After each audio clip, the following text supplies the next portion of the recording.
Aqui no canal a gente fala muito sobre crime e também a gente fala, querendo ou não, fala muito sobre história. E eu vou juntar os dois temas para trazer uma das coisas que eu mais curto para vocês, que é história sobre crimes, ou então história sobre criminosos. Nesse caso a gente vai falar sobre o criminoso mais conhecido do Brasil, tá? E literalmente acho que ele é o mais conhecido, assim, falando historicamente, beleza? Então, antes de tudo, já vai deixando seu like, se inscreva no canal para não perder os próximos vídeos que eu garanto pra vocês, vocês vão curtir muito. E o like, gente, como eu sempre falo, é muito importante. Se vocês soubessem a força que um like dá pro canal, vocês não iam nem pensar em dar ou não dar o like, tá? Isso aqui ajuda muito. E é como eu falo nos outros vídeos, eu não ganho dinheiro com o YouTube, o mínimo que vocês podem fazer por mim, que eu tô tentando trazer um conteúdo decente pra vocês, conseguir outros 500, mas tô tentando, dando o meu melhor, é deixar o like que ajuda muito, pode pá? E galera, vocês vão ter que aguentar essa cara, viu, mano? A gente tá nessa quarentena, não tem cabeleireiro, não tem porcaria nenhuma aberta, o cabelo tá gigante, ó, tá grandão. Nunca foi muito favorável a carcaça, mas agora tá pior do que nunca, viu? Mas vocês vão ter que aguentar, se quiser ter vídeo vai ter que aguentar essa cara. Bora deixar de enrolação e bora pro vídeo. Lampião ficou conhecido ainda quando era vivo. Ele não foi uma daquelas pessoas que a fama sucede à morte, tá ligado? Que ele só fica famoso depois de morto. Não, ele já tinha fama quando era vivo.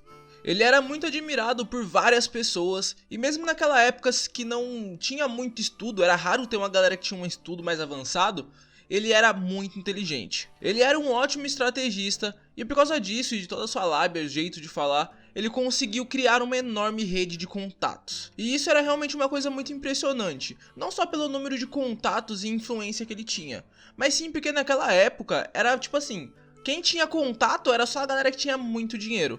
E Lampião e o seu bando não tinha essa potência toda, pelo menos não no início.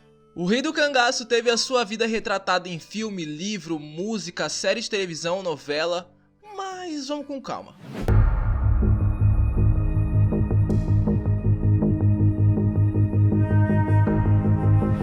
O ano era 1898 e em Serra Talhada, em Pernambuco, nascia um cara que anos pra frente o Brasil inteiro iria conhecer como o Rei do Cangaço. Seu nome era Virgulino Ferreira da Silva, o Lampião. Algumas pessoas já consideraram ele um herói, para outras pessoas ele já era só um bandidinho, e para uma galera ele leva o título de maior cangaceiro que já existiu. E sendo sincero, apenas metade dessas afirmativas estão corretas. Ele foi um dos maiores cangaceiros que o mundo já viu, e ele também foi um dos maiores bandidos que o mundo já viu. Porém, herói eu acho que é forçar demais. Eu acredito pessoalmente falando que ele não era um herói não, tá? Vamos com calma aí. A gente não tem muito pra falar sobre a infância de Virgulino, tá? Ele foi o terceiro filho de uma família que teve 7 irmãos, tá? Ele aprendeu a ler, escrever e tudo mais, e passou praticamente a infância inteira ajudando o pai a cuidar, a manutenção ali de uma pequena fazenda que a família tinha. Mas até aí pelo menos era só Virgulino, tá? A história de Lampião só ia se iniciar em 1915. Nesse ano, a família de Virgulino foi acusada de estar roubando alguns animais da fazenda do seu vizinho. Depois de um tempo dessa denúncia e depois de muita briga entre as duas famílias, 2 irmãos de Virgulino ficou meio pistola da vida e decidiu matar uns gados que tinha na fazenda do vizinho, meio que uma vingança ou algo do tipo. E por causa disso, de ter matado os gados e tudo mais, eles acabaram sendo perseguidos pela polícia. No meio dessa fuga, a mãe deles também não aguentou, morreu, e o pai acabou sendo morto durante a fuga dessa ação aí que aconteceu. Esse é só o início da história de tudo que aconteceu, tá, clã? Mas um ponto importante pra se falar é que não foi o Lampião, isso aí é uma coisa que eu vou falar, tipo, pra acrescentar na história pra vocês entenderem tudo ponto a ponto, beleza? Mas ó, o Lampião não foi quem iniciou o cangaço, tá? Antes do grupo dele, tinha muitos outros grupos que já andavam armados na região e já fazia tudo que o grupo deles fazia. A diferença do Lampião é que ele fazia com mais perfeição, vocês vão entender durante o vídeo. Mas só pra você contextualizar aqui o que eu tô falando, não foi o Lampião que iniciou, já tinha grupos de cangaço já naquela época. E no mesmo ano que o pai do Lampião foi morto, o futuro cangaceiro entrou para o cangaço. O Virgulino acabou entrando no mesmo ano da morte do seu pai no cangaço. E foi como eu falei, naquela época já tinha alguns grupos ali, né, já montados, fazendo os crimes, fazendo tudo que os cangaceiros fazem. E no meio desses grupos tinha um cara que meio que era mais ou menos uma referência ali no assunto. O nome dele era Sebastião Pereira e Silva. Ele era mais conhecido pelo nome de Senhor Pereira. Ele foi o primeiro e único chefe de Lampião, no caso Virgulino, ele não nos transformou em Lampião, vamos tratar aqui os nomes certos.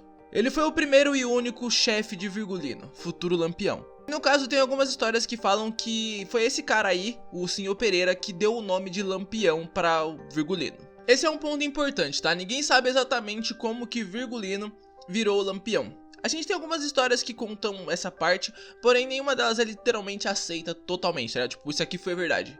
Tem várias opções aí pra vocês escolherem, tá?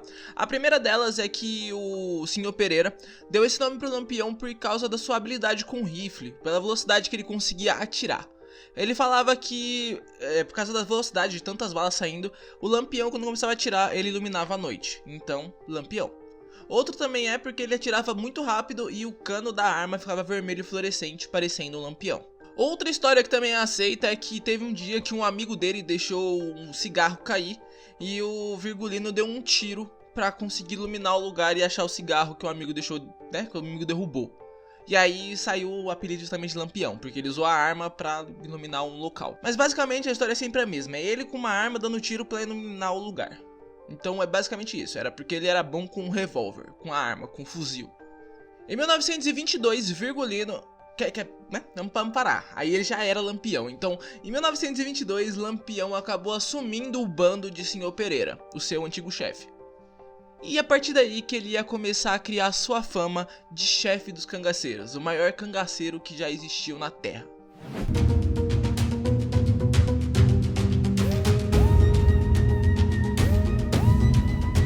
Lampião foi um ótimo estrategista, tá? Essa era basicamente a grande diferença entre o bando de Lampião e os outros bandos de cangaceiros. Ao invés dele fazer igual todos os bandos e bater de frente com todo mundo, de peito aberto, só bala, tiro, porrada e bomba, na verdade Lampião ele tinha uma estratégia, né? Ele era um bom estrategista, então ele agia com calma e inteligência. Esse foi um dos pontos que fez o líder ficar tão conhecido e o bando ter tido tanto sucesso, né? Ter tido meio que essa fama de o mais sucedido bando de cangaceiros que já teve. Foi basicamente porque o líder era um estrategista nato e ao invés de enfrentar as coisas, ele preferia pensar antes de dar tiro. Pra vocês entenderem como Lampião era incrível em combates, em 1927, em um lugar chamado Riacho de Sangue, ele teve um combate contra alguns homens que eram comandados por um major chamado Moisés Figueiredo. Olha o nível. Nesse combate, Lampião contava com 50 de seus homens. E os 50 acabaram sendo cercados por um número de 400, um pouquinho mais de 400 policiais. Depois de um longo tiroteio, o Lampião mandou seu grupo se abaixar, parar de atirar, parar de respirar, parar de falar. Eles não podiam fazer nenhum barulho. Com um cessar-fogo e aquele silêncio todo no lugar que antes estava tendo um tiroteio, a polícia acabou pensando que eles tinham conseguido matar todos os cangaceiros. Bom, eles estavam enganados sobre isso. Quando chegaram perto para conferir se eles realmente tinham conseguido matar todos, eles foram surpreendidos com muitos tiros vindo de todas as direções. E por causa disso eles tiveram que recuar. Pouco tempo depois desse tiroteio que eles tiveram de 50 contra 400, o grupo acabou sendo traído. Eles acabaram sendo convidados para um jantar e o cara que convidou acabou colocando veneno na comida. Além disso, ele também chamou os policiais para casa avisando que o Lampião estava no local. Os policiais cercaram a casa e botaram fogo na floresta que tinham em volta ali da região que eles estavam, basicamente para impedir que o grupo conseguisse fugir por aquele local. Quando o Lampião começou a perceber que alguns de seus amigos ali, seus parceiros, estavam começando a passar mal, ele percebeu que ele tinha sido traído, que ele foi enganado. E o incêndio que os policiais colocaram em volta da casa para impedir a fuga dos bandidos acabaram ajudando eles, tá? Eles sumiram, evaporaram junto com a fumaça. Mas o que realmente fez diferença na vida, na estratégia ali do Lampião, era a quantidade, gente, a quantidade de coiteiros que eles tinham. Ah, e coiteiros aí uma observação, coiteiros pra quem não sabe era basicamente a galera que protegia os criminosos, tá? Sempre que eles precisavam, eles tinham um lugar pra dormir, alguém pra proteger eles, e sempre que eles precisavam de comida, água, também tinha a galerinha que fornecia isso sempre que era preciso. E essa quantidade de coiteiros que Lampião conseguiu ter, acabou ajudando aí toda a galera do seu bando, tá? Porque sempre que eles entravam em algum esquema, alguma confusão, eles tinham alguém pra proteger eles, um lugar pra se esconder basicamente. Tinha comida, água, e isso ajudou muito a prolongar a vida de todo mundo que andava em volta de Lampião. Sob o comando de Lampião, o grupo acabou chegando aí a atuar em diversos estados, como por exemplo, Alagoas, Ceará, Bahia, Paraíba, Pernambuco, Rio Grande do Norte e Sergipe. Lampião chegou a comandar mais de 100 homens, tá? Que eram sempre divididos em grupos para ter uma facilidade ali na questão de comunicação. E uma das estratégias que o Lampião mais usava para salvar o seu grupo era mandar todo mundo usar a alpercatas, tá? Que era tipo uma sandália que eles usavam ao contrário. Porque assim, eles sempre deixariam rastros meio duvidosos, tá ligado? Tipo, eles foram pra um lado, mas foram pro outro, o rastro continuou pra um lado, mas a direção que eles estavam andando era outra. Ficava meio confuso pra polícia.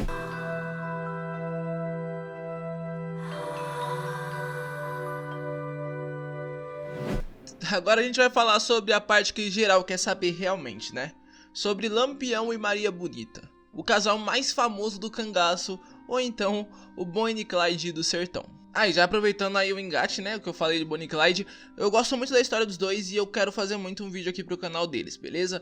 É uma história que eu gosto, então eu vou tentar dar uma atenção maior pro vídeo. Por isso que demora um pouco, talvez demore um pouquinho pra sair, talvez demore, mas vai sair, tá? Assim como o Lampião, já tô planejando soltar esse vídeo mais uma cota, só que eu queria fazer tudo perfeito, então, né, por isso que não saiu antes. Mas vai sair, fica ligado no canal. A história começou em 1929. E tudo começou a acontecer em Malhada de Caiçara, que fica na Bahia, na casa dos pais de Maria. Na época que tudo começou, ela tava ali com 17, 18 anos mais ou menos. E ela era sobrinha de um dos coiteiros de Lampião. Um ano depois, a mulher chamada Maria Gomes de Oliveira acabou abandonando ali, largando a família pra entrar no cangaço e seguir o homem que ela amava. E isso, clã, foi muito estranho na época, tá? O senhor Pereira, o antigo chefe de Lampião, o antigo líder do grupo ali, nunca permitiria que uma mulher entrasse pro grupo, tá? De acordo com ele, era bem perigoso colocar uma mulher porque ela poderia gerar ciúmes ali no meio da galera e acabar trazendo muito problema pro grupo, pro bando. Porém, depois que Lampião trouxe Maria Bonita e acabou que não mudou muita coisa, outros cangaceiros acabaram imitando o chefe e começaram a trazer as mulheres pra dentro do bando também. Porém assim, beleza, agora tem mulher no bando ali do cangaço. Porém, elas não tinham permissão pra estar participando da troca de tiros, beleza? Tipo, elas não tinham meio que uma obrigação dentro do grupo, basicamente falando. Porém, a única regra era que elas não podiam tocar nas armas. Tirando ali, tinha sempre uma exceção ou outra, mas no geral as mulheres não participavam da trocação de tiro. Elas também não tinham que lavar roupa, cozinhar, e como eles não tinham casa, ela também não tinha nenhuma obrigação doméstica, tá? Esse lance de lavar roupa, cozinhar, era tudo de responsabilidade dos homens. A obrigação delas era basicamente fazer companhia pros seus companheiros, pros seus homens ali. E os filhos que acabavam nascendo ali do grupo eram entregados pros coiteiros criarem. Como por exemplo Expedita, que é a filha de Maria Bonita e Lampião. Em 1932 ela veio a nascer e já foi entregue a um dos coiteiros para ser criada. Porque vamos pensar, né, clã? Tipo, realmente não faz sentido eles criarem uma criança no meio do crime. Porque era isso que eles faziam. Eles não tinham casa, tava sempre correndo, trocando tiro.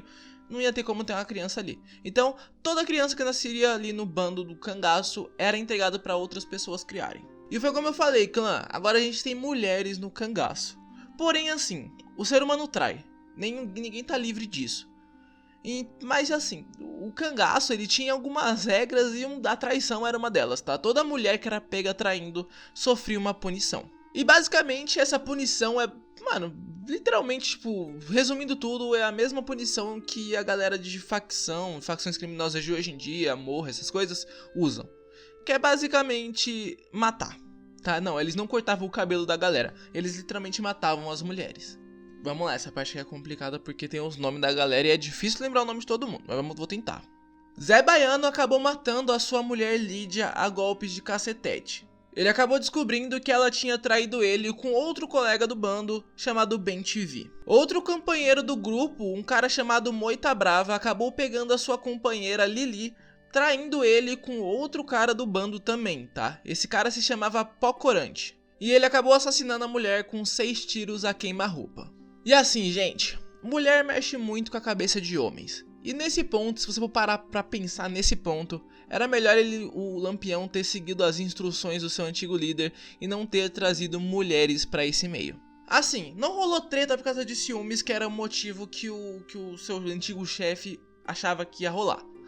Porém, não, claro que teve, né? Vamos tirando a galera que morria porque tava traindo ali. Mas tirando isso, não teve esse tipo de treta. Porém, Maria Bonita, ela mexia muito com a cabeça de Lampião. E por causa disso, o tempo de descanso do grupo acabou começando a aumentar. Eles não estavam mais vivendo ali em movimento, porque antigamente era assim, né? Eles ficavam um pouco parado, andava, ia para outro canto, parava, descansava, ia para outro canto, que era basicamente o motivo deles evitarem a polícia, porque ele estava sempre em movimento.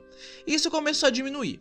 Lampião estava cada vez mais acomodado nos braços de Maria Bonita. E os tempos de descanso, o tempo que eles ficavam na mesma cidade, no mesmo lugar, começou a aumentar. E começou a aumentar muito.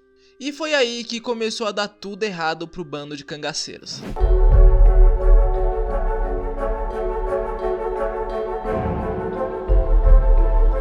Na madrugada do dia 28 de julho de 1938, em um lugar chamado Gruta de Ângico, em um povoado chamado Poço Redondo, no Sergipe, Lampião estava tendo um de seus longos descansos com o bando. E eles acabaram sendo surpreendidos por rajadas e mais rajadas de metralhadora.